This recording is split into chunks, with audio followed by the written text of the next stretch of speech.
Thoughts and Notions, Unit 2, Lesson 2, Sumo Wrestling. Sumo wrestling is a national sport in Japan.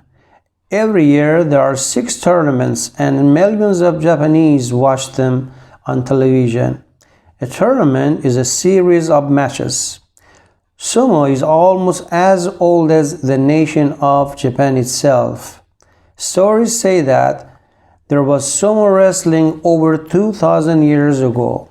There are written records of national sumo tournaments in the 8th century.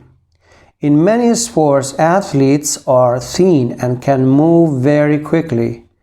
However, sumo wrestlers weigh from 100 to 160 kilos or kilograms. One famous wrestler weighed 195 kilos. Sumo wrestlers do not move quickly, and sumo wrestling is a very slow sport. Sumo wrestlers start training when they are boys. They exercise to make their bodies strong. They also eat a lot. They wrestle in a round ring with a sand floor. A wrestler loses the match if he leaves the ring.